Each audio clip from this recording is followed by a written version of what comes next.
അപ്പൊ മിസ് എന്ന് വന്നിരിക്കുന്നത് ചെറിയൊരു ടോപ്പിക്ക് ഡിസ്കസ് ചെയ്യാനാണ്, gaining ratio versus sacrificing ratio. അപ്പൊ ചെറിയൊരു ടോപ്പിക്കാണ്, ഈ പറഞ്ഞ പോലെ വലിയ കാര്യങ്ങളൊന്നുമല്ല. ഇത് ഡയറക്റ്റ് ആയിട്ട് ഇത് തമ്മിലുള്ള ഡിഫറൻസോ കാര്യങ്ങളൊന്നും നിങ്ങൾക്ക് എക്സാമിന് ചോദിക്കത്തില്ല.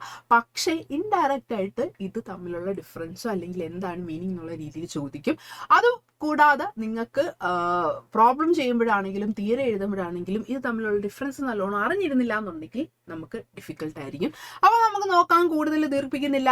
എന്താണ് ഗെയിനിങ് റേഷ്യോ അല്ലെങ്കിൽ എന്താണ് സാക്രിഫൈസിങ് റേഷ്യോ എന്ന് കിടക്കുന്നതിന് മുന്നേ അല്ലെങ്കിൽ മീനിങ് കിടക്കുന്നതിന് മുന്നേ നമ്മൾ ഫസ്റ്റ് അറിയേണ്ടത് എന്താണ്, ഇത് എപ്പോഴാണ് നമ്മൾ കാൽക്കുലേറ്റ് ചെയ്യുന്നതെന്നുള്ളതാണ്. ഓക്കെ, അപ്പോൾ ഗെയിനിങ് റേഷ്യോ നമ്മൾ കാൽക്കുലേറ്റ് ചെയ്യുന്ന രണ്ട് സിറ്റുവേഷൻ വരുമ്പോഴാണ്. എന്താണ്, ഒന്നെങ്കിൽ റിട്ടയർമെന്റ് അല്ലെങ്കിൽ ഡെത്ത് ഓഫ് എ പാർട്ട്ണർ. ഒരു പാർട്ട്ണർ റിട്ടയർ ആയി പോവുക അല്ലെങ്കിൽ മരിച്ചു പോവുകയോ ചെയ്യുമ്പോഴാണ് നമ്മൾ ഗെയിനിങ് റേഷ്യോ കണ്ടുപിടിക്കുന്നത്.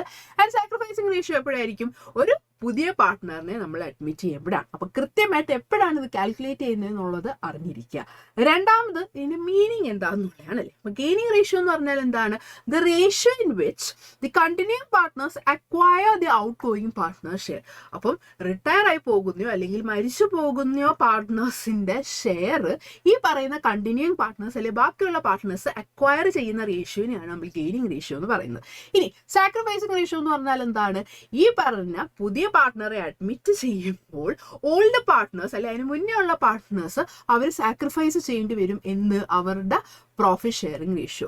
അപ്പോൾ അത് ആ റേഷ്യോ അവർ സാക്രിഫൈസ് ചെയ്യുന്ന ആ ഒരു റേഷ്യോനെയാണ് എന്ത് വിളിക്കുന്നത്, സാക്രിഫൈസിങ് റേഷ്യോ എന്ന് വിളിക്കുന്നത്. ഓക്കെ, ഇനി ഇതിന്റെ ഒബ്ജക്റ്റീവ് എന്താണ് അല്ലെങ്കിൽ എന്തിനാണ് നമ്മൾ ഈ പറഞ്ഞ റേഷ്യോ ഒക്കെ കണ്ടുപിടിക്കുന്നത് എന്നുള്ളതെന്ന് വെച്ച് കഴിഞ്ഞാൽ, ഗെയിനിങ് റേഷ്യോ നമ്മൾ എന്തിനാണ് കണ്ടുപിടിക്കുന്നത്, to determine the amount of compensation to be paid by each of the continuing partners to the outgoing partners in the form of good will.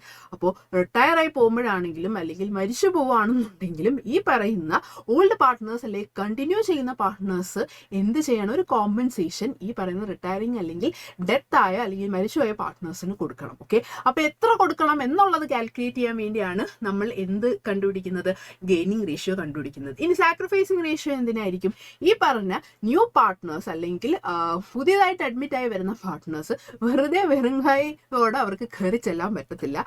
അവരും എന്ത് ചെയ്യണം, ഈ പറയുന്ന ഒരു ഫോം അല്ലെങ്കിൽ ഒരു കോമ്പൻസേഷൻ എന്നുള്ള രീതിയിൽ ഓൾഡ് പാർട്ട്നേഴ്സിന് കൊടുക്കണം. ഓക്കെ, അപ്പൊ എത്രയാണ് അവർ കൊടുക്കേണ്ടത് അല്ലെങ്കിൽ ആ കൊണ്ടുവരുന്ന എമൗണ്ട് ഓൾഡ് പാർട്ട്നേഴ്സ് എങ്ങനെയാണ് അല്ലെങ്കിൽ ഈ പറഞ്ഞ കണ്ടിന്യൂ ചെയ്യുന്ന പാർട്ട്നേഴ്സ് എങ്ങനെയാണ് ഷെയർ ചെയ്ത് എടുക്കുന്നത് എന്നുള്ളത് അറിയാൻ വേണ്ടിയാണ് നമ്മൾ സാക്രിഫൈസിങ് റേഷ്യോ കണ്ടുപിടിക്കുന്നത്. ഓക്കെ, അതാണ് അതിന്റെ ഒബ്ജക്റ്റീവ് എന്ന് പറഞ്ഞാൽ. പിന്നെ ഏറ്റവും ഇമ്പോർട്ടൻ്റ് ആയിട്ടുള്ള എന്താണ്, ഇതില്ലാതെ നിങ്ങൾക്ക് ഒരു ക്വസ്റ്റ്യൻ കാണത്തില്ല. എന്താണ് അതിന്റെ ഇക്വേഷൻ ആണ്. ഗെയിനിങ് റേഷ്യോ എങ്ങനെയാണ് കണ്ടുപിടിക്കുന്നത്, ന്യൂ ഷെയർ അല്ലെങ്കിൽ new profit sharing ratio minus old ratio എന്നുള്ളതാണ്. ഓക്കെ, സാക്രിഫൈസിങ് റേഷ്യോ എന്താണ്, just opposite old share minus new share.